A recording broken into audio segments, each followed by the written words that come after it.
Téléspectateurs de Mandé TV, bienvenue sur votre plateau Entretien Brut. Bonjour, bonsoir. Le plateau sur lequel on fait un décryptage de l'actualité nationale, régionale, voire internationale, s'il y en a. On jette un coup d'œil, savoir ce qui se passe à l'horizon. Qu'est-ce qui se passe comme actualité dans notre pays ces derniers temps, téléspectateurs de Mandé TV? Vous le saurez sur ce plateau. Ma première invitée, et pas des moindres téléspectateurs de Mandé TV, il s'agit de Madame Kadi Sanogo. Elle est journaliste, reporter à Mali Web. Kadi, ça va? Oui, ça va très bien, Fadima. Ça se passe? Ça va avec Karam. Bienvenue sur le plateau de Mandé TV. C'est un plaisir. Merci de se rendre disponible pour venir faire ce décryptage-là. Deuxième invité téléspectateur de Mandé TV, il s'agit de Madame Assetou Diarra, journaliste reporter à Nouvelles du Mali. Bonjour. Assetou, bonjour. Bonjour Fadima. Ça va? Très bien. Merci de vous rendre disponible. Je vous en prie, c'est notre rôle. Alors, téléspectateurs de Mandé TV, alors vous avez pu remarquer que c'est un décryptage aujourd'hui 100% au féminin. Ce sont des femmes de médias qui vont décrypter cette actualité avec moi sur le plateau. Allez, ça va? Vous êtes prêtes? Nous sommes prêts. Pour savoir ce qui se passe. Alors, le premier dossier qu'on a, téléspectateurs de Mandé TV, et vous le savez très bien, c'est un dossier qui revient très souvent sur ce plateau. Il s'agit du dossier EDM, la crise énergétique dont traverse le pays actuellement. Ça ne s'arrête pas. On a un grand manque de courant. Je me permets de le dire, hein, ce n'est presque plus du délestage, hein, c'est vraiment un manque de courant. Il faut le dire. Il faut le dire, c'est carrément un manque criard qui est là. Et même si on annonce que très prochainement des solutions seront trouvées, on espère que les Maliens ne seront pas dans l'attente du retour de Godot. Et donc, même si hier seulement le ministre d'État annonçait que des mesures seront très prochainement prises pour trouver des solutions à ce problème. Bon, on espère, on attend, parce que le problème est là et puis ça continue malgré chaque fois le temps qu'on donne, les annonces qu'on fait pour dire qu'il y aura moins de coupures. Malheureusement, on voit que le courant a carrément disparu de nos yeux. Ça devient une denrée rare. Hein? On a pu le voir, c'est tout. Vous qui le traitez sûrement dans vos journaux, vos magazines. Justement, on a beaucoup parlé de cela. Difficile de ne pas parler de cela, on va dire ça ainsi. Mais ce que moi j'ai envie de dire, c'est qu'est-ce qui étonne les Maliens finalement? Je veux dire, on est tous là, on a tous été spectateurs de la chose. On y a participé à un moment donné, parce que toute révolution demande des sacrifices. Et quand on voit venir la chose, il paraît évident qu'on serait dans cette situation, et ça c'était visible depuis des mois en arrière. Donc, quelque part, moi, je ne suis pas trop d'accord avec Kadi quand elle dit que oui, dans peu de temps. Non, moi, je pense qu'on doit sortir de ce discours-là, de dire clairement aux Maliens que la situation s'étend, ça va nous prendre 1 année, 2 années ou 3 années, et que les Maliens se préparent au pire. Parce que très souvent, c'est quand tu t'attends à quelque chose que tu ne prépares pas bien la chose et que finalement, tu subis encore plus les conséquences. Donc, il faut qu'on soit d'accord que la situation que nous vivons actuellement, que nous l'acceptions. Si réellement nous nous disons que nous voulons aller de l'avant et que nous sommes d'accord que c'est un processus qui est en cours et qu'en ce moment, on comprenne clairement que le problème de l'électricité au Mali, c'est un véritable problème qui risque de perdurer, hein, parce que comme on voit les choses avancer, ce n'est pas sûr que cela va s'arranger maintenant. Je suis désolée, je vais peut-être interrompre assez tout. Je vais dire, quand les Maliens ne doivent s'attendre, c'est pour cela que je vous disais bien quand on disait qu'il y a des promesses, on veut de la concrétisation. Parce que l'accès à l'électricité n'est pas une requête, hein, une sollicitation, c'est un droit. Et je pense que les citoyens lambda a le devoir, et même le droit, au-delà du droit, même le devoir d'avoir cette exigence-là de l'État, de demander à l'État de satisfaire ces besoins qui impactent néfastement presque toute la chaîne humaine de notre quotidien. Donc, et bien sûr, quand tu disais qu'il faut s'attendre à ça, s'attendre à ça, c'est quoi? On est dans une situation, et c'est pas pour rien qu'on est décideur, on est gouvernant. Quand on est gouvernant, on se doit, on a l'obligation, c'est pas comme je dis, c'est pas un plaidoyer, c'est pas une requête, hein? On a l'obligation de satisfaire les gouvernés. Et donc maintenant, la crise énergétique qui est là, nous savons, quand tu dis qu'on savait que ça devait venir, bien sûr, pourquoi? Parce que il ne faut pas être fataliste. Hein. Les miracles, ça ne s'opère pas comme ça. Et qu'est-ce que nous a amené? Il y a un problème d'argent. C'est tout clair. Il n'y a pas d'argent. Il n'y a pas que l'argent, il y a la gouvernance. Est-ce qu'il y a un problème d'argent? Il y a la gestion. Parce que on a vu Feu Ibeka, le président Ibeka, qui a quand même pas mal injecté. Beaucoup. À chaque fois, quand les périodes de chaleur arrivaient, on avait vu des groupes qui étaient achetés c'était fréquent. Mais maintenant, est-ce que les Maliens aussi ont besoin de savoir ça? Je partage l'idée de Assetou. C'est pas un problème d'argent, c'est un problème de politique énergétique au Mali qui a perduré pendant longtemps. Exactement. Mais je vous rejoins parce que à chaque politique et politicien qui se mettait en place faisait espérer la population. Mais justement, sous Feu Ibeka ou bien sous les autres régimes, tout ce que les Maliens savaient des coupures d'électricité, des délaissages, comme on le disait, ça c'était peut-être des coupures d'une journée, 2 jours et de 2 jours. Mais pourquoi ça a perdu aujourd'hui? Il faut peut-être se poser la question, qu'est-ce que les régimes d'avant ont de différent avec ces régimes-là? Mais la rupture avec la Côte d'Ivoire, quelque part aussi, est responsable. Justement, nous sommes engagés dans quelque chose. Et moi, je dirais autrement, nous sommes engagés dans un saut vers l'inconnu. Et maintenant, quand on est dans un saut vers l'inconnu, il y a les prix à payer, les conséquences à payer. Sauf qu'on n'a pas demandé l'avis du citoyen, de cette grande majorité de citoyens que je dirais, pour dire est-ce qu'on a envie d'expérimenter cette descente dans l'enfer. Là, c'est ça, parce que comme auparavant, c'est nos gouvernants actuels, quand il y avait ces déficits-là, on était fournis par nos pays de la sous-région, et au-delà de ça, même les groupes électrogènes qui étaient alimentés. Tout cela, c'est là que tu parles de budget, d'argent. Tout cela, c'était soutenu. Mais actuellement, qu'est-ce qui se passe? Alors, nous sommes en froid avec nos voisins d'à côté. Donc, maintenant, trop de charges et plus la malgouvernance qui a toujours existé au sein de l'EDM selon beaucoup de documentation que nous avons, qui ne dit pas son nom. Bon, maintenant, quelle solution miracle on peut prétendre là quand on voit qu'on n'essaie pas réellement de trouver une alternative? Moi, je me dis peut-être qu'à cette solution, à cette problématique de déficit d'électricité que nous devons savoir que d'un, nous sommes en froid avec nos voisins de la sous-région qui nous soutenaient, et de deux, les caisses du trésor malien, ce n'est pas un secret, qui sont bien vides. Et maintenant, comment combler ça? Peut-être à nous de trouver, de sortir des promesses, des promesses vides pour dire que oui, comme le ministre d'État l'a dit, oui, c'est une priorité sécuritaire. Bien sûr, c'est une priorité. La crise énergétique, elle est tout aussi sécuritaire. Je me dis peut-être qu'il faut aller maintenant à trouver une formule pour pallier à ça. Et comment peut-être inviter nos investisseurs locaux à aller vers cette alternative solaire, peut-être à fournir, à faire une certaine distribution de l'énergie solaire à moins de coûts aux populations. Peut-être ça peut nous éclairer pendant un certain moment avant qu'on puisse réellement prétendre à trouver une solution durable à notre problème énergétique. Moi, je vais me tourner vers vous parce que ce que vous venez de dire quand même, c'est assez fort. Hein, et puis, je ne sais pas si les populations vont être vraiment d'avis à cela. Dans vos propos, on peut lire, on peut comprendre quelque part, vous voulez passer le message comme quoi les Maliens doivent accepter de subir ce manque de courant pendant un temps pour que tout se remette à flot. Mais tout se remet à flot quand? Est-ce que les politiques et les politiciens, surtout enfin ceux qui nous gouvernent, doivent donner une date d'échéance quand même? Oui. C'est sans fin, et à respecter, il y a eu beaucoup de dates je pense qu'à cette question de savoir quand est-ce que c'est une question qu'on doit plutôt poser au ministre.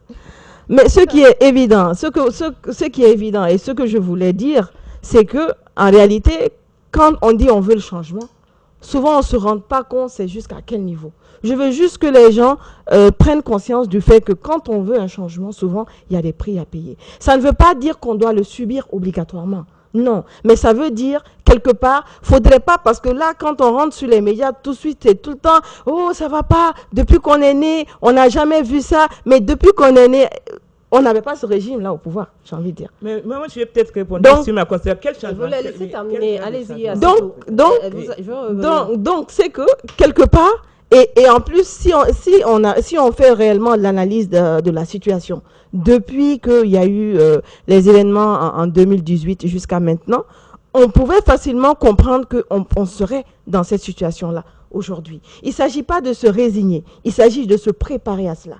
Et il s'agit de, comme elle a dit, de trouver aussi des solutions alternatives. À court terme, à moyen terme ou à long terme, ça, je pense que ce sont les gens qui ont les mains à la pâte, qui pourront réellement nous dire ce qu'il en est. Mais ce qui est sûr, et du constat que nous avons maintenant, c'est que nous sommes partis pour un long temps.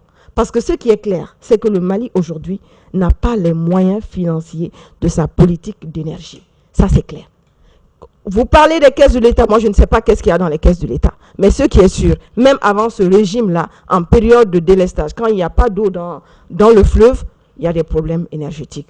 La solution, c'était de se faire aider par d'autres. Ça veut dire qu'on ne peut pas. Sinon, si on pouvait, on n'allait pas se faire aider. Donc, ce qui est clair, et ça, ce n'est pas le régime actuel. Ça, c'est un régime, ça, c'est depuis les régimes passés.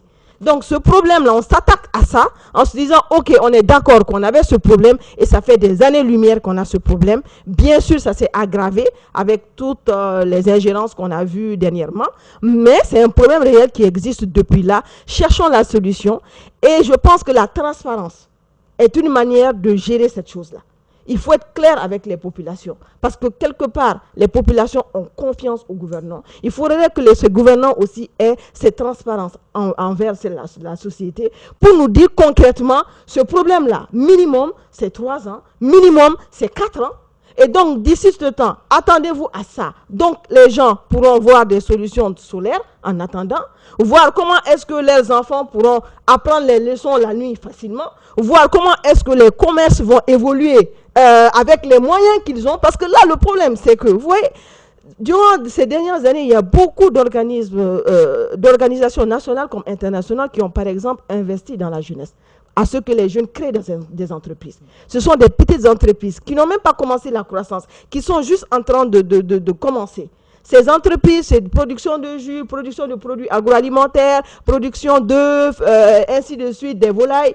Mais 6 mois de délestage, vous voyez l'impact que cela va jouer sur ces jeunes, sur leur famille. 6 mois, pour rappel. Non, je sais, mais je veux dire, c'est 6 mois où vraiment on parle de manque. Comme vous l'avez dit dans l'introduction réellement, on ne parle plus d'interruption, on parle de manque.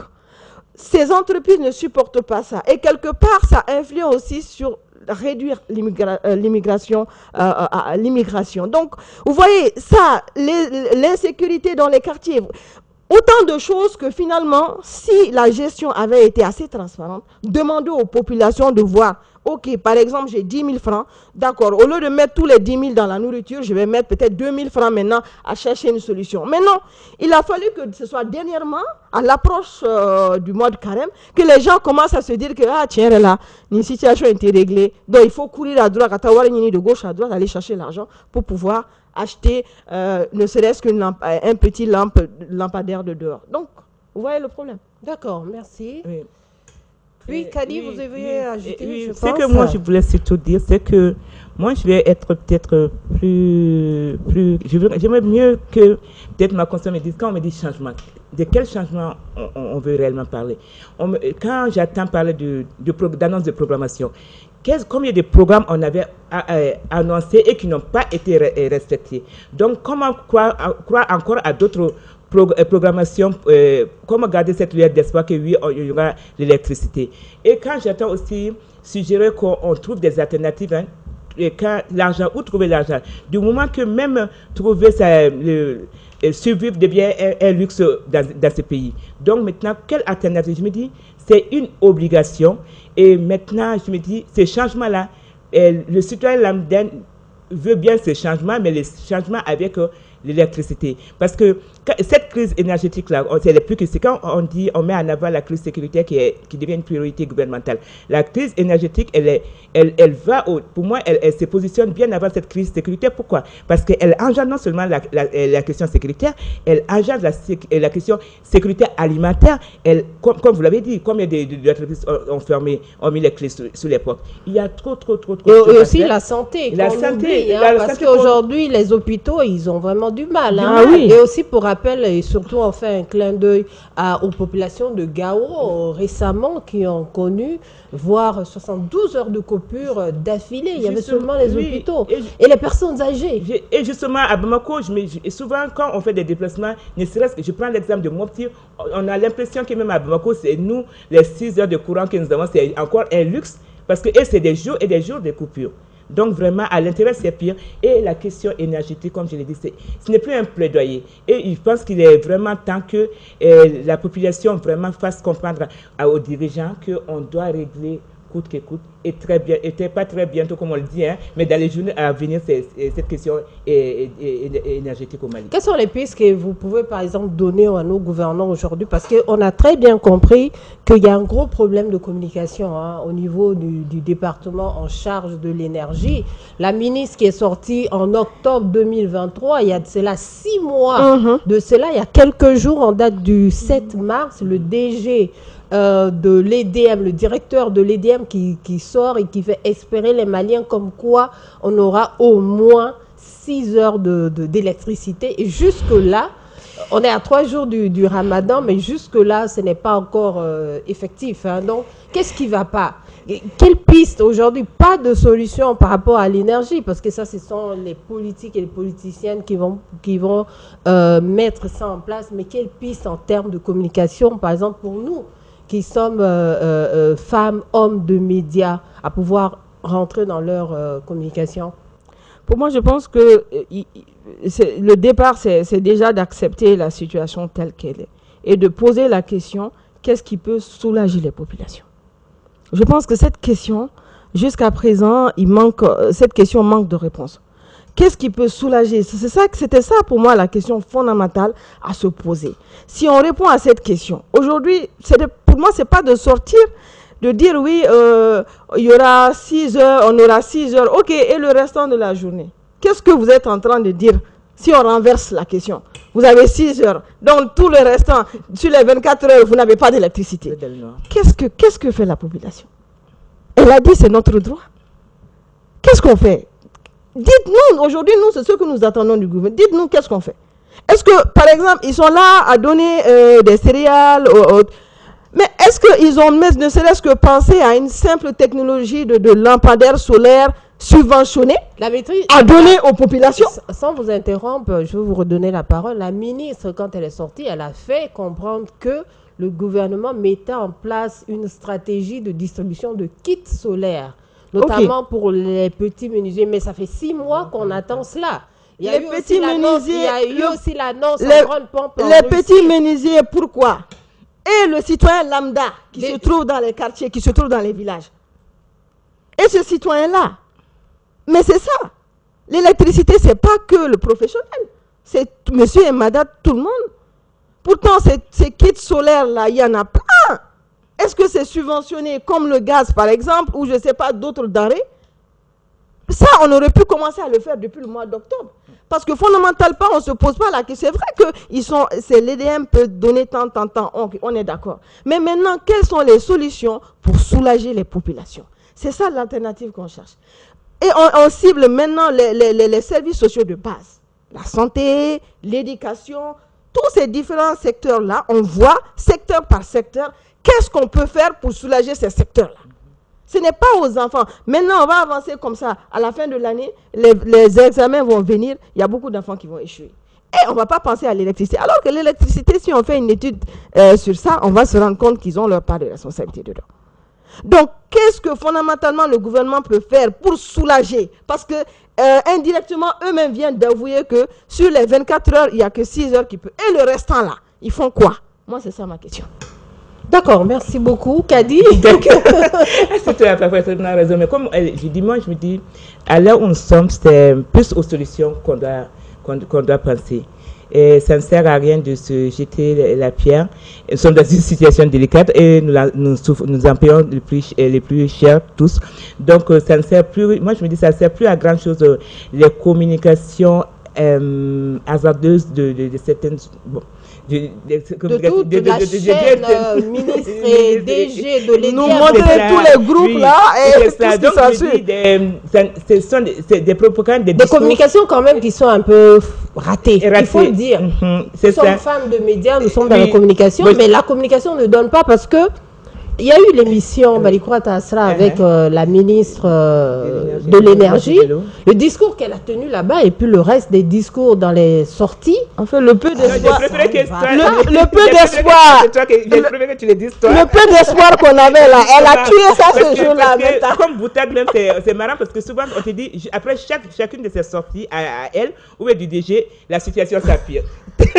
on lit ça sur les réseaux, sur les échos que nous avons de la rue et tout. Mais je me dis peut-être que maintenant, comme les bâtons de Chavi, il ne faut pas qu'ils sombent, nous sommes tous dedans. Peut-être il faut voir à court terme ce qu'on peut trouver comme solution idoine. Et là, moi, je me dis peut-être que, même j'ai échangé avec, il y a l'agence des énergies renouvelables. Parce que actuellement, le constat montre que même les zones reculées et les milieux rural est plus électrifié de nos jours que la capitale et autres. Donc peut-être il faut voir, même pour une histoire de pour une question de conversion, et eux ils peuvent pas fournir au même titre dans ces localités que dans les autres zones. Donc peut-être il faut revoir ces conversions là, voir comment adapter et à ramener peut-être ces solutions alternatives qui est l'énergie solaire dans toutes les zones qui sont touchées par cette crise de courant, même si c'est la plupart des zones. Également essayer de trouver des subventions comme elle a dit, tant pour les commerçants surtout insister et accompagner, faciliter surtout les investissements dans l'énergie solaire et autres alternatives. Peut-être que ça peut être des pistes de solutions qui peuvent nous permettre de mieux passer ces moments. Et puis Fadima, pour ne pas passer sur la question, il y a aussi une autre analyse. Que s'ils ne font pas attention, s'ils passent à côté de ça aussi, ils vont droit dans le mur. Ah, ça, en tout cas, ça c'est le caillou qui est dans la chaussure de cette équipe de transition. Le problème, c'est que, remarquez juste une chose. Toutes les plus grandes sociétés qui ont les moyens, tous les plus gros clients d'EDM actuellement, là, ils ont installé des panneaux. Après cette crise, c'est manque à gagner déjà là aussi. Après cette crise-là, est-ce qu'ils pourront réellement se relever? Tout à fait. Est-ce que EDM pourra réellement se relever après cette crise? Même les petits foyers aujourd'hui en petits groupes. Il y en a qui ont installé des lampadaires partout solaires chez eux. Est-ce que même après cette crise-là, ils auront assez de moyens pour pouvoir faire tenir ça? En tout cas, c'est un gros sujet, c'est un gros débat. Nos politiques doivent voir. Maintenant, il faudrait aussi permettre aux investisseurs de pouvoir s'installer. Pour avoir un développement, que l'EDM pour tout le pays, la population, la démographie n'arrête pas. Les gens construisent, la diaspora rentre. Est-ce que l'EDM peut aujourd'hui supporter la demande énergétique des populations? C'est la grande question. Téléspectateurs de Mandé TV, ce dossier, il est à suivre, comme vous le savez très bien. On a un deuxième dossier qui est là. Il s'agit de la crise au sein du M5RFP. Pourquoi on en parle? Parce que c'est le mouvement, on ne sait plus, hein, c'est un animal à deux têtes. On voit Oumarou Diarra et on voit aussi en même temps le PM Shogel Kokala Maïga. C'est quand même un mouvement qui compte, hein, ou bien qui a compté. Mesdames, qui compte ou qui a compté? Parce que qui a compté quand même pour pouvoir renverser le régime de feu Ibrahim Boubacar Keïta, l'ex-président.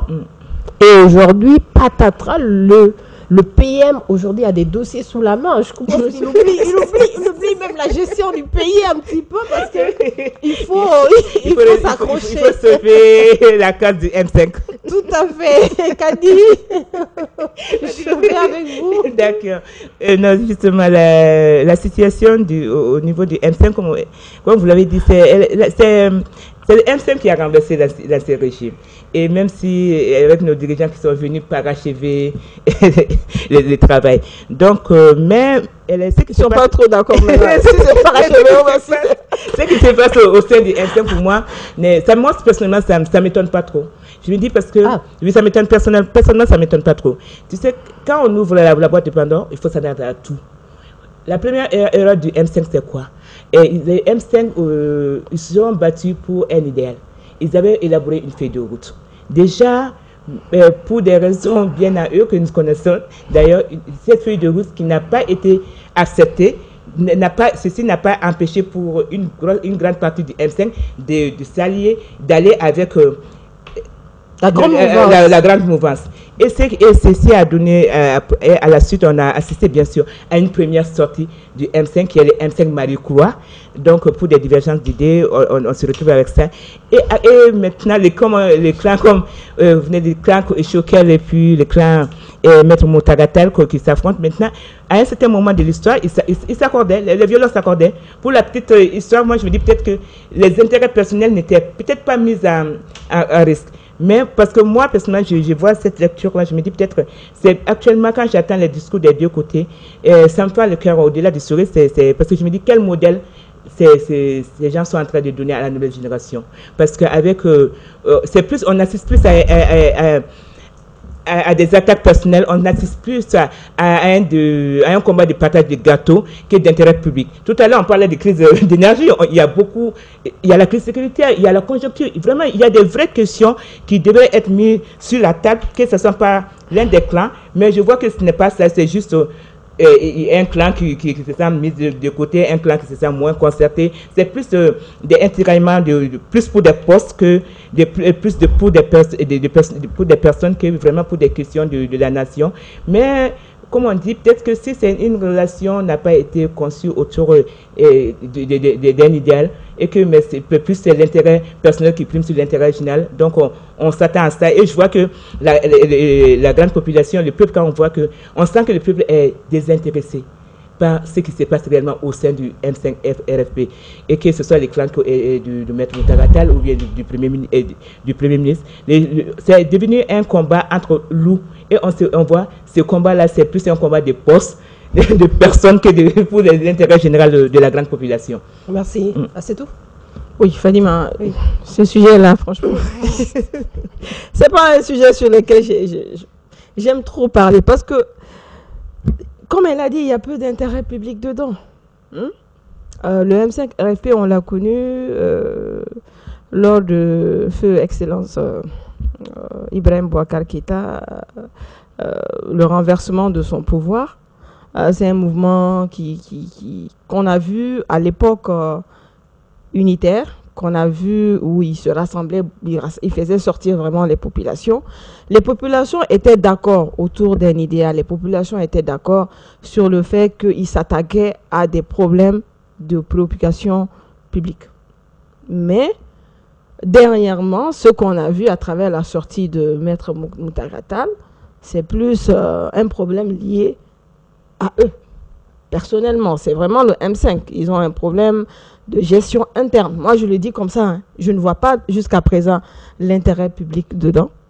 Donc, pour moi, quelle est la valeur ajoutée actuellement du M5 RFP? À l'époque, comme je viens de le dire, ils étaient là, c'était vraiment pour l'intérêt public. Et de ce fait, ça a même conduit au départ de l'ancien président.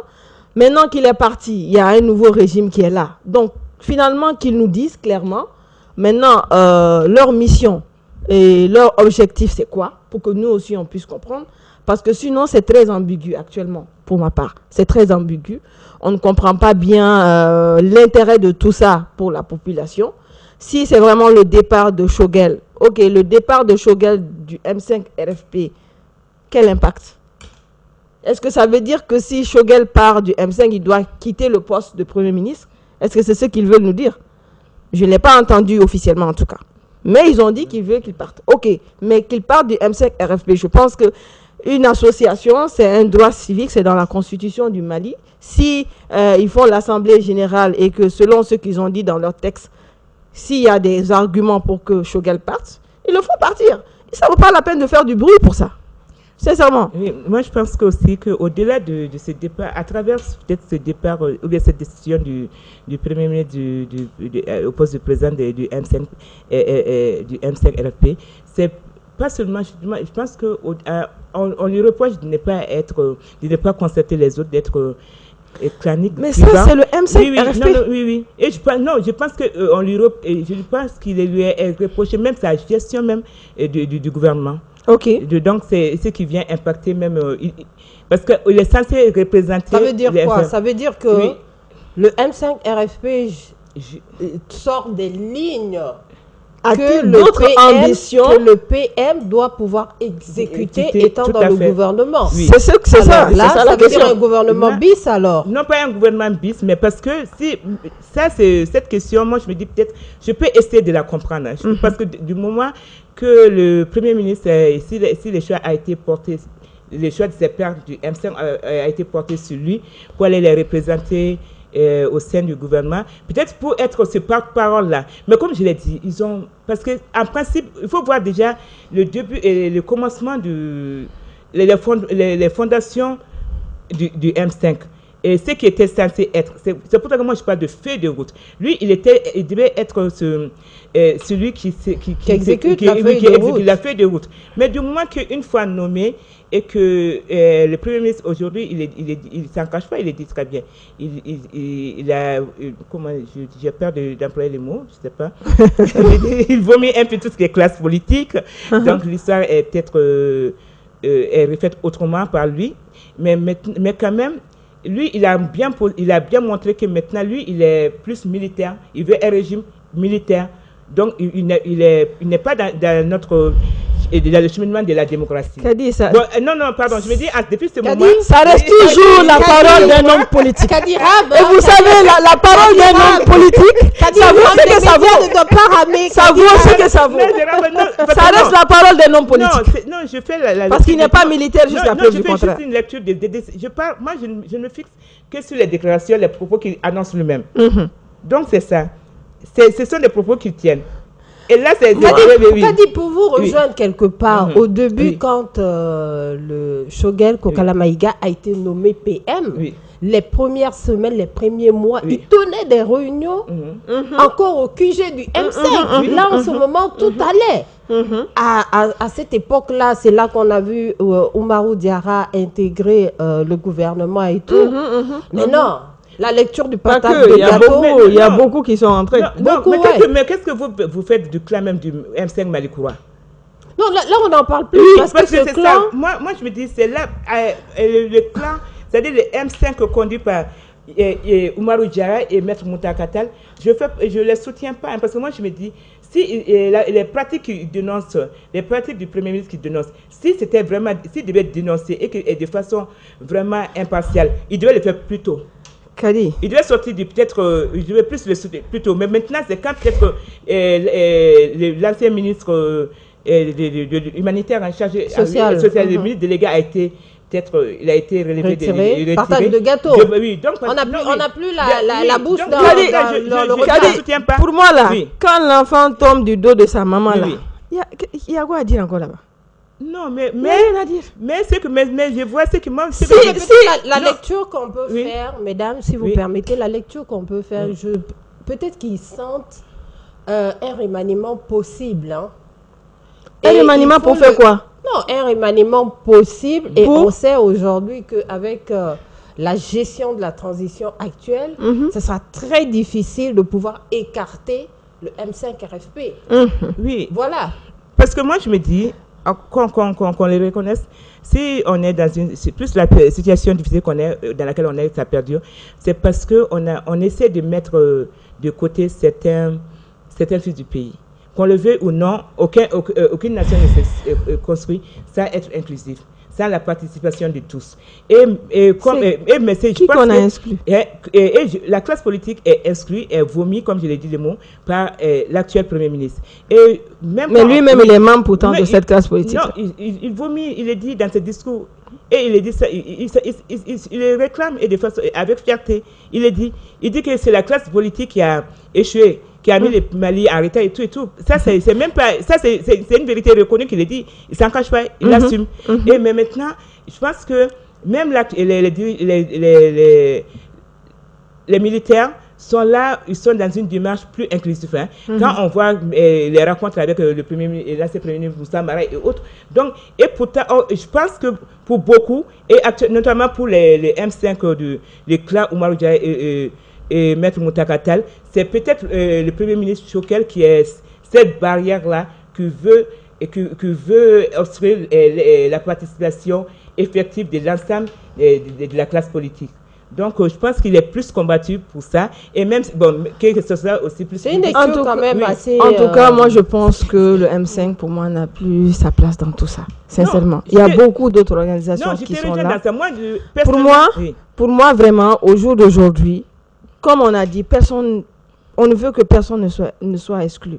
Donc, que chacun, selon son domaine de compétences, puisse intervenir au niveau où il doit intervenir. Qu'on laisse un peu ces histoires de coalition, on crée toujours de nouvelles coalitions, finalement les objectifs se chevauchent, finalement des fois c'est contradictoire, on ne sait pas, ça va dans tous les sens. Pour moi aujourd'hui, comme tu l'as dit, on a vraiment beaucoup de questions plus urgentes, plus prioritaires que ça, qu'on se concentre sur ça et qu'on quitte un peu tout ça. Qu'on mette l'homme qu'il faut à la place qu'il faut. Oui, mais il ne faut pas aussi oublier cette lecture comme quoi l'homme avec un tâche. Le M5 RFP est vraiment en train de s'étendre au niveau national. Hein. Oui. Ils ont eu cette stratégie de mise en place de bureaux des jeunes dans les communes, dans les villages, dans les régions et oui, tout mais ça. il y a beaucoup d'organisations sociales civiles qui font pareil. Ça veut dire quoi? Non, mais quand on voit l'approche fait partie ça ressemble beaucoup à une approche d'un parti politique. Tout à fait. Et ça ressemble beaucoup à une approche d'un parti politique. Ah, et attention. Là, il faut voilà. Ah, donc, c'est cette lecture-là qu'il faut aussi... Non. Moi, je ne vois pas du tout sous ce angle-là. Hein? Je pense qu'ils sont quand même beaucoup plus intelligents que ça. Ah, mais pourtant, c'est ce qui se dessine. C'est cette approche qui se dessine parce que... Si ils voulaient toujours rester en mouvement, il n'y aura pas cette délocalisation. C'est pourquoi je ne trouve pas cela justifié. Exactement. Maintenant, la stratégie est quoi du M5? Et c'est la question qu'on doit se poser. C'est que, est-ce que demain, ce n'est pas peut-être pour présenter un candidat à l'élection présidentielle? Je pense que ce serait une grave erreur de leur part. Candidat à l'élection présidentielle, évidemment, pour un parti politique ou autre dans ce genre-là, c'est toujours le président. Donc, est-ce que maintenant, avec cette guéguerre au sein du M5 RFP, c'est une manière aussi de Moutakatal et de Oumarou Diarra et tout le reste, Jamil Bitar, de dire, quand on va aller vers les élections, on ne voudrait tout simplement pas que ce soit Choguel qui soit notre candidat. Je pense que ça lui a été reproché par ceux dont vous venez de citer sans tabou. Il est...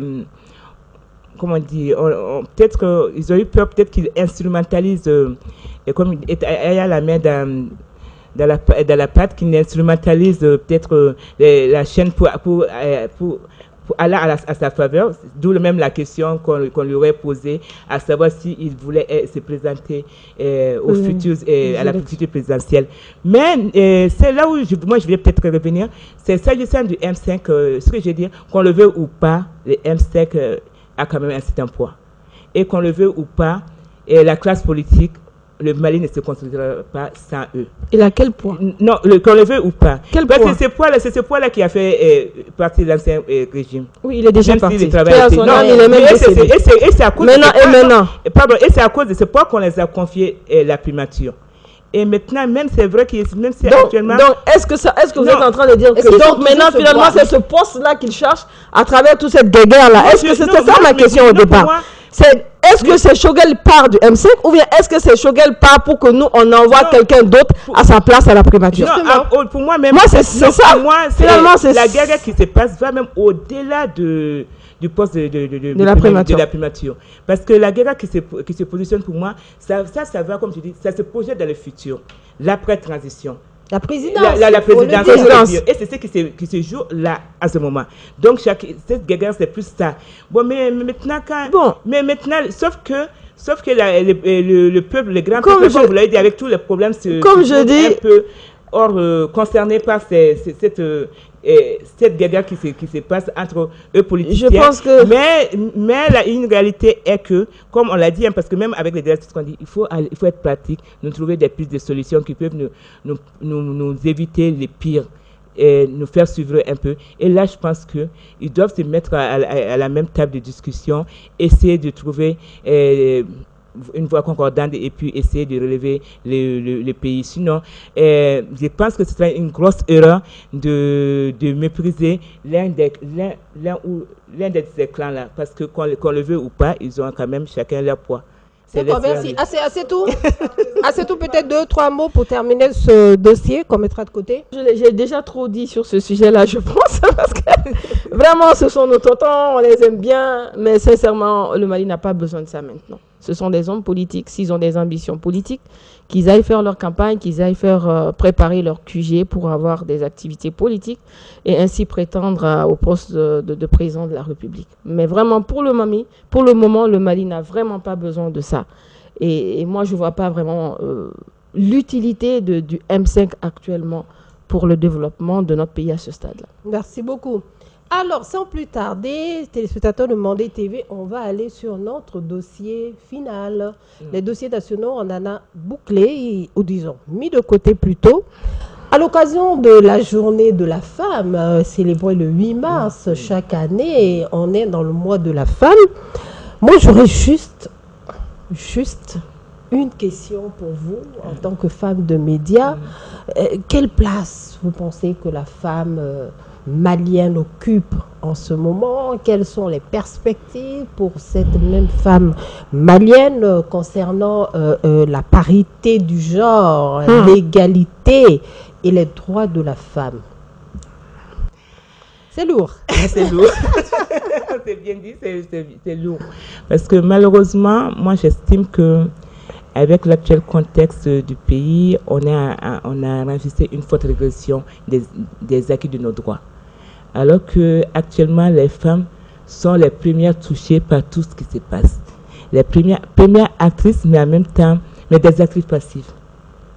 Et je me dis au contraire, c'est le lieu pour les femmes d'être au devant des scènes, de participer à tous ces dialogues-là, ces dialogues intermaliens qui sont ouverts, à ces réformes qui sont ouvertes, à toutes ces prises de décisions qui sont là. C'est le lieu pour les femmes de se positionner, de réclamer leurs droits et de réclamer cette parité. Parce que nous, on ne peut même pas parler de parité, parce que là, même l'égalité, l'équité qui est là, on l'a pas. Et puis, comme je l'ai dit, je déplore, on avait eu quelques acquis, mais malheureusement, ces acquis-là ont été mis en danger par la crise sécuritaire que nous voyons actuellement.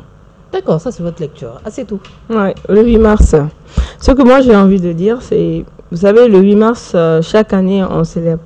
Les hommes même disent que bon, ça veut dire que nous avons une journée. Donc, il y a 365 jours dans l'année, que donc 364 jours là. Donc, c'est les hommes, c'est la journée internationale des hommes. Le 8 mars, c'est important parce que c'est pas de dire c'est la journée internationale, non. C'est d'abord d'expliquer que ce sont des femmes qui se sont battues, qui ont été victimes de torture, qui ont été victimes, qui en ont même qui en sont mortes, qui n'avaient même pas le droit de voter, qui n'avaient pas le droit de travailler, qui n'allaient pas à l'école, rien, qui ont dû se battre pour que nous, aujourd'hui, on puisse s'asseoir ici pour discuter parce que nous sommes allés à l'école. Donc, quand on dit 8 mars, il ne faudrait pas que les femmes elles-mêmes se disent, bon, il faut que juste que j'achète un pain, que je cousse et puis que je mette... Non, il faut qu'on arrive à dépasser ça. Il faut plutôt qu'on se dise chaque 8 mars, vous voyez, on est assises là, on parle de ça. Il faut que je me dise, ok, ce 8 mars-là, qu'est-ce que je vais faire et que je vais laisser pour moi, mes enfants? Parce que nous, aujourd'hui, là, ce sont des mamans, des grands-mères, des très grandes mères qui ont travaillé pour que nous, on soit là aujourd'hui. Donc, le 8 mars, c'est vraiment de faire quelque chose pour la promotion des droits des femmes. Et comme elle a dit tout à l'heure, c'est quand on parle spécifiquement du cas du Mali, on se rend compte qu'il y a quand même une légère diminution des droits. Il y a beaucoup de violences conjugales. La loi sur la violence basée sur le genre n'arrive toujours pas à passer à l'Assemblée. Il y a encore la relecture du Code de la famille, toujours. Et tout ce système patriarcal qui est là, qui fait que souvent, la femme reste un peu à l'écart. Alors qu'une société qui est constituée à majorité de femmes, c'est un peu difficile de parler de son développement sans pour autant prendre en compte l'apport des femmes. Donc, c'est ce système que nous avons aujourd'hui et c'est ce système que nous sommes en train de décrier et pour lequel nous sommes en train d'œuvrer tous les jours, sensibiliser, faire des plaidoyers pour que cela puisse changer. Elle a parlé de parité. Il y a la loi numéro 052 de 2015, je pense, relative à la représentativité du genre. Mais jusque-là, quand on prend le gouvernement, il n'y a pas 30%. Mais est-ce que cette loi, déjà, elle est comprise? C'est aussi cela. Parce que c'est 30%. C'est une très bonne question. Du genre. Sexes. Alors, déjà, les femmes, hein. Ça, c'est une très bonne question, Fadima, parce que de ce qu'on a compris de cette loi, le genre prend en compte les femmes, les jeunes, les personnes âgées, toutes les personnes exclues, on va dire comme ça, personnes vivant avec handicap et tout ce qu'il y a dedans. Et donc, quand on a posé le problème au départ, on a vu que les femmes. On a vu, oui, 30%, soit 30% de femmes ou 30% d'hommes. Surtout à cause des communications faites autour. Voilà. Et c'est après, maintenant, quand on a développé le concept, on a dit, ah, mais genre, en réalité, il n'y a pas que les femmes. Il y a aussi les jeunes, il y a aussi les personnes. Et donc, cette loi est amenée à être révisée, bien évidemment, pour prendre en compte toutes ces autres couches-là. Mais déjà, même si on prend les femmes, qu'à cela ne tienne, qu'on n'a qu'à avancer avec ce qu'on a, au Sénégal, tout près, elles sont à 50%. Ils ont la loi pour la parité. Elles ont la parité vraiment très effective. Voilà, à 50%. Mais nous avons 30% et ce n'est pas appliqué jusqu'à présent. Donc, vous voyez qu'il y a encore du chemin à faire. Mais je pense que cela aussi, c'est dans nos mentalités. Nous, en tant que femmes, on a beaucoup de rôles à jouer, notamment dans nos familles. C'est aussi nous qui éduquons nos enfants avec des stéréotypes. Parce que c'est nous qui éduquons nos enfants en leur montrant que, bon, ben voilà, le garçon, toi, tu peux aller jouer au football tranquillement, pendant que la jeune fille, elle doit obligatoirement cuisiner, elle doit faire la lessive, elle doit ainsi de suite. On inculque un peu à la jeune fille, depuis qu'elle est toute petite, que bon, son avenir, c'est le mariage qu'elle va avoir. Mais j'ai envie de dire aujourd'hui, mais finalement, si elle se marie et que je touche du bois, son mari, perd son âme, décède, mais qu'est-ce qu'elle devient avec ses enfants? C'est ça. Ben, malheureusement, il y a des cas comme ça. Moi, Même oui, sur ça, moi, j'aimerais dire, tout à l'heure, quand Fadima parlait de la loi sur la parité et la loi 052, est-ce que la grande question qu'on doit se poser aujourd'hui, est-ce que cette loi est suffisante pour faire la promotion des femmes déjà? Parce que là, elle n'est pas spécifique qu'aux femmes. Peut-être qu'on devrait penser à d'autres arsenals juridiques pour un peu promouvoir ou asseoir une vraie politique de promotion des femmes. On peut la réviser aussi. Là, je me dis peut-être qu'on devrait partir sur cette base-là. Et partant de là, on peut peut-être prétendre à cette parité. Ça, la réflexion doit être peut-être ouverte.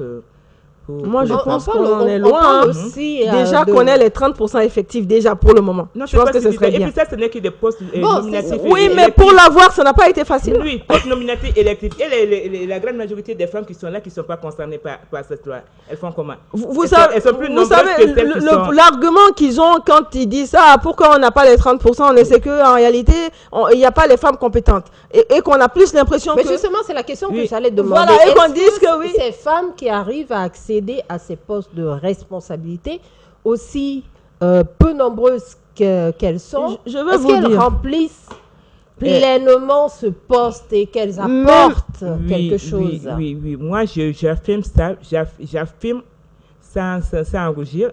On a des compétences et c'est répertorié au niveau du syndic. Donc, même quiconque qui tiendra ces discours au défi. Donc, les compétences sont là.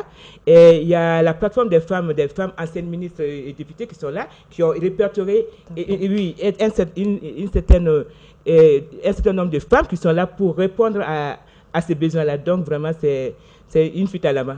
C'est une fuite à l'avant, oui, c'est tout. Ce que j'allais dire, oui, effectivement, il y a ça. Et on encourage beaucoup les femmes tous les jours à aller s'enregistrer là-bas avec leur demande de compétences. Mais il faut aussi reconnaître que très souvent, même si on prend le cas des partis politiques, on met ces femmes, ce sont des figurantes. En réalité, dans les prises de décision des partis politiques, les femmes n'y y sont pas. Mais elles sont là parce que tant qu'il n'y a pas de femmes, tant que les 70 ou les 30% ne sont pas respectés dans la liste ne peut pas passer. Mais en réalité, sur ce plan-là, elle n'occupe pas de plus de décisions. Et ce qui se passe aussi dans la pratique, c'est que, sachant très bien qu'il faut obligatoirement ces 30%-là, souvent, on fait appel à des femmes qui n'ont pas de compétences, ou alors qui ont des compétences, mais qui, on sait, sont manipulées. Parce qu'on a peur de la concurrence. Des fois, c'est la concurrence, des fois, c'est aussi juste de la manipulation. Bien sûr. Parce que je sais que, ok, Kadi, c'est vrai que c'est une bonne journaliste. Il faut une bonne journaliste, mais peut-être qu'il y a quelqu'un de plus compétente que Kadi. Mais Kadi est aussi compétente. Mais je vais prendre Kadi, parce que je sais que si je dis à Kadi, ok, mais laisse passer ça, Kadi va laisser passer ça. Malheureusement, c'est ce qui se passe. Et ça, à qui la faute? Ah, mais voilà, nous sommes tous fautifs un peu de ça. Mais ceux qui prennent la décision. Il est ressorti aussi très souvent qu'il y a le poids financier pour la femme. Surtout. Même elles-mêmes, les femmes qui sont intégrées dans les partis politiques, il y a aussi deux tendances. Bien sûr. Il y a une partie de ces femmes qui pensent qu'il faut rentrer dans un parti politique parce que ça va t'ouvrir des portes et tu auras à faire tes affaires et avoir de l'argent. Ça, c'est la femme qui rentre dans le parti politique en pensant qu'elle va avoir de l'argent là-dedans. Il y a d'autres qui rentrent vraiment par conviction et tout, Il y en a mais très peu. elles disent qu'elles n'ont pas de poids parce qu'elles n'ont pas de moyens. Elles n'ont pas de poids. Oui, mais ça aussi, c'est pourquoi il faut revoir aussi ces réformes-là. Parce que quand même pour les élections présidentielles, vous dites qu'il faut payer, il y a des critères, il faut payer un certain montant. Mais la femme n'a pas forcément ces moyens-là. Mais c'est vrai qu'il y a des structures quand même qui accompagnent. Il y a des structures au Mali, ici, quand vous êtes une femme candidate aux élections présidentielles notamment, ils vous aident à pouvoir financer cela. Mais c'est très peu.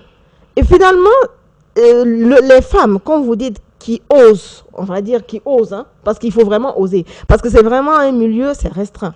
Donc, il faut vraiment oser vouloir aller dedans. Qui osent se mettre en avant sont très souvent écartés par des raisons telles que, voilà, on va faire des réunions la nuit à 2h du matin, où on sait très bien que la femme, ce sera très difficile pour elle de sortir. Ou alors on va dire, ok, les critères, c'est tant, où il faut avoir tel nombre de personnes, en sachant que la dame n'a pas forcément les moyens de pouvoir recouvrir toutes ces personnes pour les expliquer son programme ou bien ses ambitions, ainsi de suite. Donc, il faudrait qu'on ait des lois ou qu'on ait des réformes qui prennent en compte tous ces aspects-là. Il y a d'autres pays, par exemple, si je ne me trompe pas, c'est bien le Rwanda. Même le jour du vote, il y a un moment, il y a un temps qui est donné aux femmes. Il y a 2 heures dans la journée, on ne reçoit que des dames. Juste pour permettre à ces femmes de venir voter. Donc, si nous, dans notre cas, on remarque qu'on a tel problème, il s'agit de prendre des règles pour être en conformité avec ces besoins-là. Et c'est ce qui n'est pas fait malheureusement. On a une loi qui s'applique un peu n'importe comment et à n'importe qui. Et n'importe où. Moi, sur cette question, ce que j'aimerais dire, c'est que, comme on dit, qui connaît le mode de fonctionnement de nos partis politiques, c'est d'avance que le poids financier y est beaucoup pour le choix des décideurs.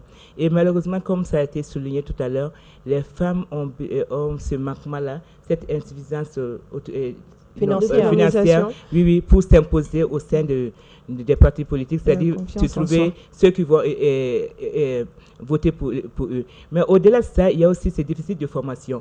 Et je pense que tout récemment, est-ce que c'est même pas avant la transition ou quoi, mais je pense qu'il y a des formations qui sont en train d'être faites, notamment par NDI, pour amener les femmes à être candidates et comment bien mener cette candidature-là. Et peut-être que ça va, si on arrive à réellement les coacher et les accompagner avec ces soutiens financiers, on peut prétendre... Ça il s'agit de la femme politique. Il y a besoin d'alphabétisation aussi. Non, la femme qui n'est pas politique, qui est vraiment la femme, la citoyenne lambda, comment elle peut vraiment... accéder à ces postes de responsabilité. C'est vrai qu'on voit plus les femmes leaders qui sont dans les mouvances associatives et tout. Mais une femme, qu'est-ce qu'il peut vraiment faire? Est-ce que les politiques aujourd'hui, notamment la politique de notre pays, le Mali, avec le ministère en charge de la promotion de la femme, de l'enfant et de la famille, ils font déjà pas mal. Ils font déjà pas mal, mais est-ce qu'il ne faut pas encore faire davantage? Non, moi je pense qu'on doit beaucoup plus faire, on doit beaucoup faire parce que c'est... Oui, on doit faire plus fort parce que cette catégorie de femmes, je dis, nous qui sommes, qui constituons cette couche de femmes, nous sommes les laissés pour compte, les oubliés, des faiseurs de roi dans la peau de l'oublié. Donc maintenant, c'est elle qui est là, qui est manipulée, et autant par les hommes, politiques ou non politiques, que par des femmes même.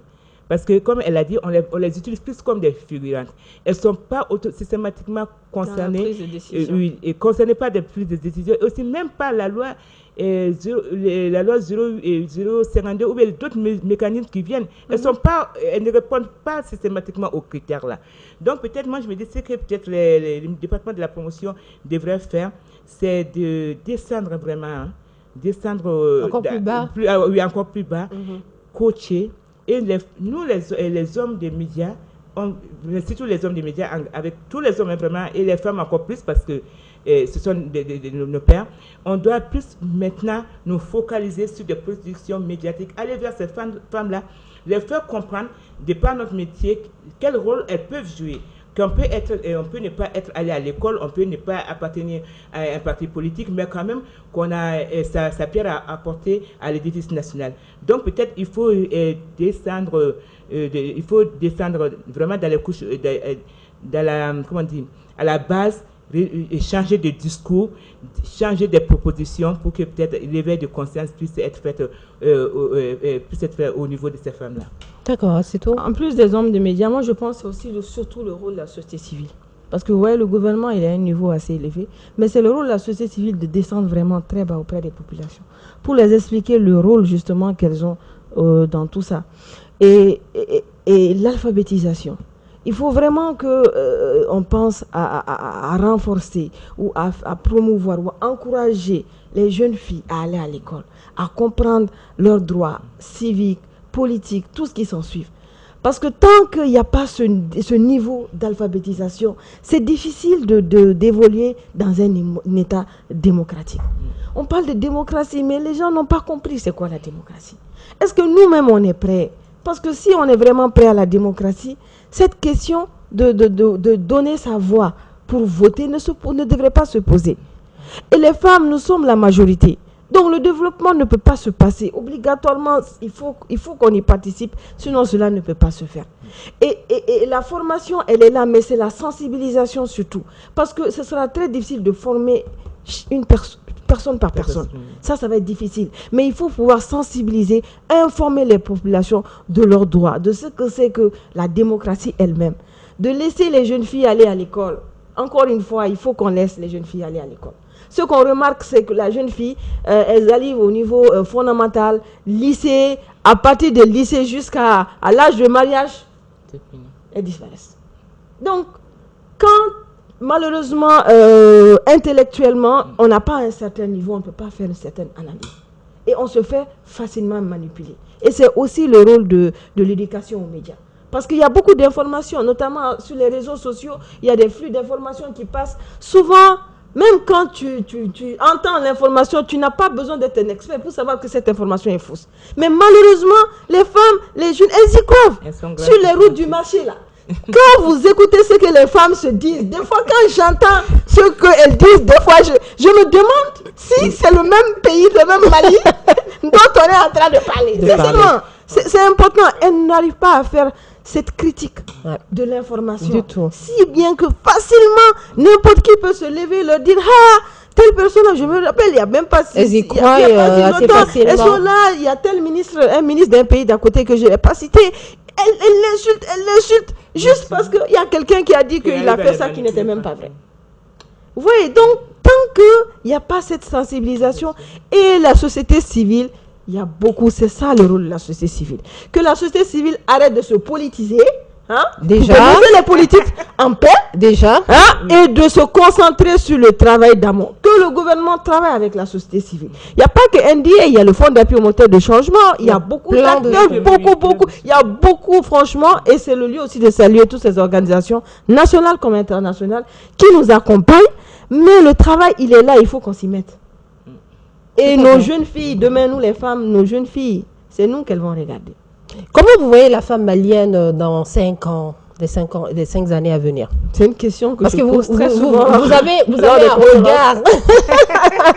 Vous avez un regard sur la femme malienne de manière quotidienne, par les reportages, par le traitement des émissions et tout. Femme de médias regarde la société. Mais comment vous voyez la femme malienne dans 5 ans? Je vais renverser ta question puisque je suis journaliste. Moi, je suis pourtant très optimiste de la femme malienne dans 5 ans. Je prends un exemple illustratif très simple, hein, tel ce plateau que tu as initié. Ça, c'est déjà... Ça nous montre des prémices d'un lendemain meilleur.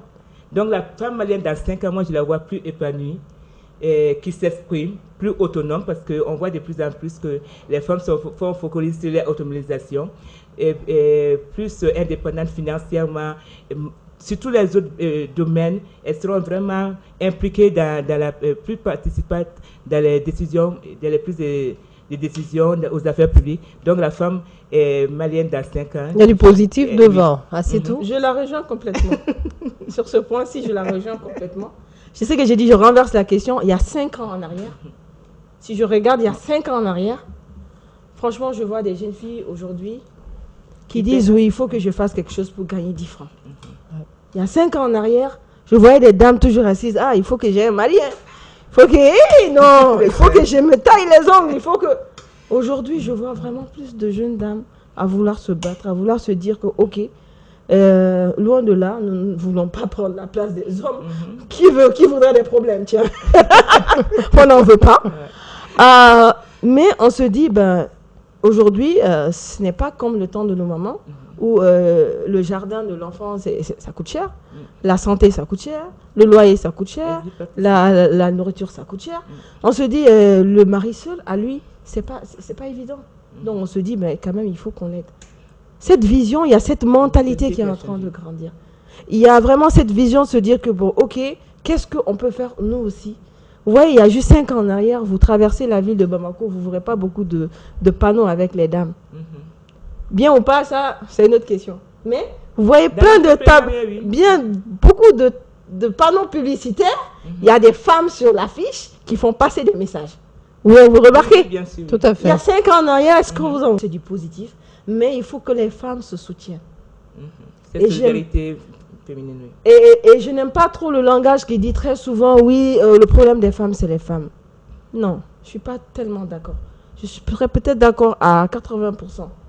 Parce qu'en réalité, à 20%, vous allez trouver que les femmes aussi sont beaucoup manipulées. Et c'est les hommes qui les manipulent. Tout à fait. Téléspectateurs de Mandé TV, vous l'aurez compris, c'est un plateau brut, 100% brut, l'actualité au féminin, hein, on va dire. Merci, consoeur, mais vraiment, vous avez mouillé le maillot, si on peut dire. C'était un plaisir. Vous avez mouillé le maillot pour tenir ce plateau d'entretien bruit. C'était un vrai plaisir de partager ce plateau avec Madame Kadi Sanogo, journaliste, reporter à Mali Web. Kadi, merci beaucoup. Merci beaucoup, Fadima. Alors, deuxième journaliste sur le plateau de Mandé TV, il s'agit de Madame Assetou Diarra, journaliste, reporter à Nouvelles du Mali. Merci beaucoup, Assetou. Merci, Fadima. Merci d'avoir pour l'initiative. Merci bien, téléspectateurs de Mandé TV. Ainsi prend fin notre plateau d'aujourd'hui. 100% actualité au féminin. On se dit à la prochaine. Même pas la prochaine, on s'est dit après le mois de Ramadan, parce que ce plateau fera une petite pause pendant cette période de Ramadan. Et nous reviendrons encore plus fort pour faire un entretien brut. On se dit à une autre fois. Restez sur les ondes de Mandé TV. Allez-y sur nos pages YouTube, Facebook, Mandé TV, Reflet du Mali. À la prochaine.